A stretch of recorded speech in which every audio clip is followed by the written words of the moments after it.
अब आता है क्वेश्चन कि हम रिसोर्सेज प्लानिंग करना है कि कैसे यूज़ करना है, कैसे यूटिलाइज़ करना है, कितने ओवर यूटिलाइज़ क्यों नहीं करना है।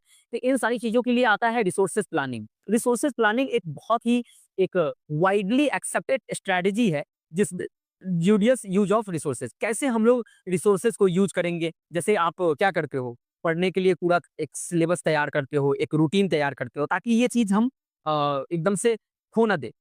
हर चीज़ों को एकदम से फाइट किया जाए, पढ़ा जाए, हर चीज़ों को सिलेबस को कंप्लीट किया जाए, इसलिए आप रूटीन बनाते हैं, सिलेबस को देखते हैं। उसी प्रकार से रिसोर्सेज़ प्लानिंग भी होता है कि अगर हम ये सारी चीज़ों का लिस्ट बना लें कि ये करना है, तो वो चीज़ छूटेगा नहीं। इसीलिए ये वाइडली एक्सेप्टेड स्ट्रैटेजी है प्लानिंग किसी भी चीज़ का। अब इंडिया में देख लीजिए, आप इंडिया में देखिए कि कुछ रीजन्स में रिसोर्सेज़ बहुत ज़्यादा है, लेकिन कुछ रीजन्स में रिसोर्सेज़ है ही नहीं, देख लो। Some regions are rich in resources लेकिन सम आर नॉट। अब इंडिया में पूरी जगह में पूरी तरीक़ा से रिसोर्सेज़ रिच नहीं है। कहीं पे है तो कहीं पे रिसोर्सेज़ नहीं है। अब उस चीज़ों को डेवलप कैसे किया जाए, वहाँ पे उन जगहों को डेवलप कैसे किया जाए, तो इसके लिए भी रिसोर्सेज़ प्लानिंग बहुत ही ज़रूरी है। एक थोड़ा-सा मैप के हिसाब से समझते हैं। जैसे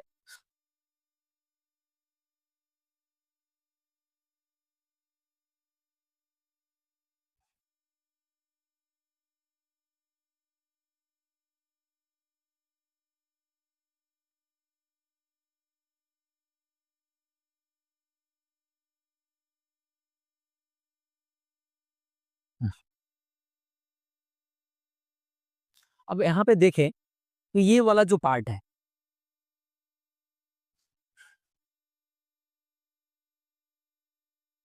राजस्थान,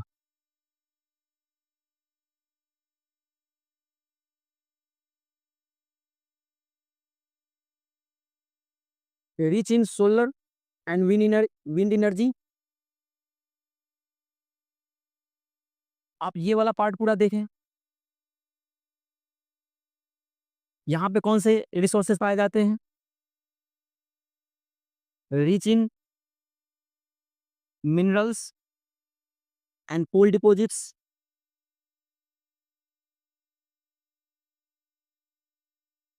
कोल डिपॉज़िट्स वही आप इधर सेवन सिस्टर्स वाला में पार्ट में देख सकते हैं अरुणाचल प्रदेश में। अरुणाचल प्रदेश में ये क्या है?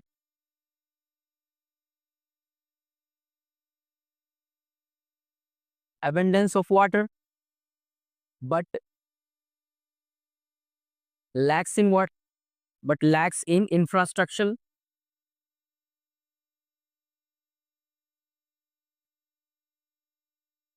डेवलपमेंट।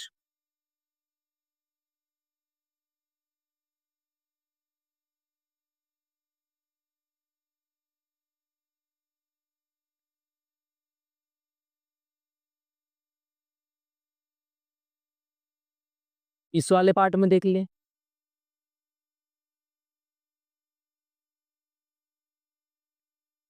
डेज़र्ट बोला जाता है लद्दाख वाले पार्ट को।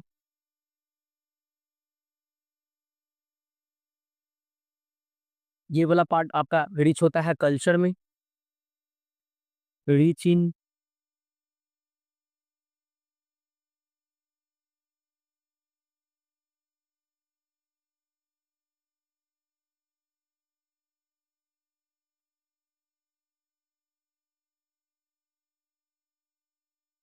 But lack in water and other vital resources. अगर आप समझे तो क्या कह रहा है यहाँ पे? सबसे ऊपर वाले पार्ट में, लद्दाख वाले पार्ट में इसको कोल्ड डेज़र्ट बोला जाता है। कल्चर में तो रिच है, लेकिन यहाँ पे अदर इंफ्रास्ट्रक्चरल रिसोर्सेज देख ले या फिर वाटर देख ले, इन सारी चीज़ों में लैक करता है लद्दाख वाला पार्ट। सेवन सिस्टर वाला पार्ट, अरुणाचल प्रदेश वाला पार्ट देख ले इधर, तो वाटर के लिए पूरे पार्ट में इधर वाटर बहुत है, अबंडेंस ऑफ वाटर है, बट आप इंफ्रास्ट्रक्चरल डेवलपमेंट देखें तो वो भी नहीं है यहाँ पे। अब बीच वाले जो ये छत्तीसगढ़ जो है, मध्य प्रदेश है, झारखंड है, इन सारे पार्ट्स में आपको मिनरल्स रिच हैं और कोल डिपॉजिट्स के लिए। यहीं पे अगर आप राजस्थान, गुजरात वाला पार्ट देख ले, तो सोलर एनर्जी, विंड एनर्जी के लिए पूरी तरीक़ा से एकदम संसाधन है, पोटेंशियल है। लेकिन वही आपको यहाँ पे लैक्स हो जाता है, पूरी वाटर रिसोर्सेज़ की कमी हो जाती है, ठीक है? तो इसीलिए ज़रूरी है कि मान लो जिस पार्ट में जो रिसोर्सेज़ नहीं है, वो दूसरे जगह से पहुँचाया जाए। यही है रिसोर्सेज़ प्लानिंग, ताकि पूरा कंट्री क्या करे, एक साथ ग्रो करे। अगर कंट्री को ग्रो करवाना है, तो क्या होगा? रिसोर्सेज होने चाहिए। अब मान लो कि कहीं पे रिसोर्सेज है, कहीं पे रिसोर्सेज नहीं, तो ग्रो कैसे करेगा ओवरऑल कंट्री? तो इसलिए जरूरी है कि रिसोर्सेज प्लानिंग बहुत ही ज्यादा जरूरी है। अब है रिसोर्सेज प्लानिंग करते कैसे हम लोग? इंडिया में रिसोर्सेज प्लानिंग कैसे करते हैं? तो इसको समझने के लिए हम लोग 3 पार्ट में पढ़ेंगे, 3 टाइप में। यहाँ पे सबसे पहले हम जो प्रोसेस करते हैं उसको बोलते हैं identifying. Identifying an inventory of resources across the different regions of the country. मतलब कहने का मतलब सबसे पहले हम पता करेंगे कि आखिरकार ये जो मिनरल्स है, रिसोर्सेज है, ये कहाँ पे है?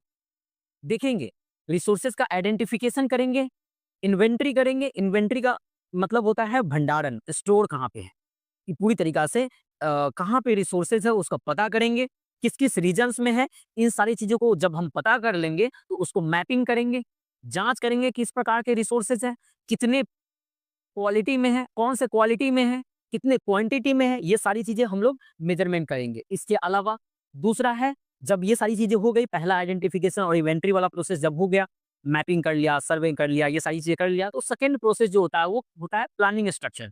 अब मान लो कि हमको ये पता चल गया कि कहाँ कहाँ पे मैपिंग कर लिए, कि यहाँ पे रिसोर्सेज है, वहाँ रिसोर्सेज है, ये मिनरल्स यहाँ पे पाए जाते हैं। अब सेकंड जो है प्लानिंग स्ट्रक्चर्स है, कि उसको हम लोग कैसे निकालेंगे। अब निकालने के लिए प्लानिंग स्ट्रक्चर बहुत जरूरी है। इसमें है इन्वॉल्व होता है जैसे कि टेक्नोलॉजी। अब मान लो कि हमको पता चल गया कि रिसोर्सेज यहाँ पे है, ठीक है, हमने मैपिंग भी कर दिया, हमने इन्वेंटरी भी पता कर लिया कि यहाँ पे है इसका भंडारण, लेकिन हमारे पास टेक्नोलॉजी रहेगा तभी तो रिसोर्सेज को रिसोर्सेज बोलेंगे और निकाल पाएंगे उसको। तो टेक्नोलॉजी होना चाहिए, और टेक्नोलॉजी के साथ साथ में स्किल्स भी जरूरी है। अगर दिमाग नहीं है तो रिसोर्सेज को अपने आप थोड़ी निकल जाएगा। तो टेक्नोलॉजी के साथ साथ स्किल्स होने चाहिए, इंस्टीट्यूशनल सेटअप होने चाहिए। इंस्टीट्यूशनल सेटअप मैंने पहले भी बताया, इंस्टीट्यूशनल सेटअप का मतलब होता है कि कहाँ पे कौन सा मिनरल्स को हम निकाल लिए, भेजेंगे, ताकि प्रोसेस होके टर्न होकर के एक रिसोर्सेज के रूप में बन पाए। तो ये सारी चीजें इंस्टीट्यूशनल सेटअप कहलाती है। तो इसमें टेक्नोलॉजी, स्किल्स, इंस्टीट्यूशनल सेटअप भी एडेड होते हैं ताकि डेवलपमेंट का प्रोग्राम आगे बढ़ाया जा सके। और तीसरा होता है ओवरऑल डेवलपमेंट। ये पहला आइडेंटिफिकेशन का प्रोसेस कर लिया, पता चल गया, दूसरा हमने निकाल लिया स्किल्स की मदद से, टेक्नोलॉजी, और तीसरा है कि जो रिसोर्सेज हमने निकाला, बनाया, उसको एक यूटिलाइजेशन प्रोसेस में पूरी तरीका से हम अब यूटिलाइज जब करने जा रहे हैं तो पता करेंगे कि matching resources development plan with the national development. हमने उसको रिसोर्सेज तो बना दिया, लेकिन क्या वो नेशनल डेवलपमेंट से मैच तो कर रहा है या नहीं? वही लास्ट वाला जो पॉइंट था कि कल्चरली एक्सेप्टेबल है कि नहीं, कि ये हमारे डेवलपमेंट जो हमने रिसोर्सेज का निकाला, पूरी तरीका से रिसोर्सेज बना दिया, टर्न कर दिया उसको, लेकिन वो रिसोर्सेज एक हमारे नेशनल डेवलपमेंट से मैच कर रहा है कि नहीं, सचमुच में इससे विकास होगा कि नहीं होगा, और ये किसी को हानि तो नहीं पहुंचाएगा। तो इस प्रकार से ओवरऑल डेवलपमेंट भी सबसे लास्ट प्लानिंग में एडेड होता है, कि इससे किसी को हानि ना हो। ठीक है, तो रिसोर्सेज प्लानिंग कुछ इस प्रकार से करेंगे, ये प्रोसेस को आपको याद रखना है।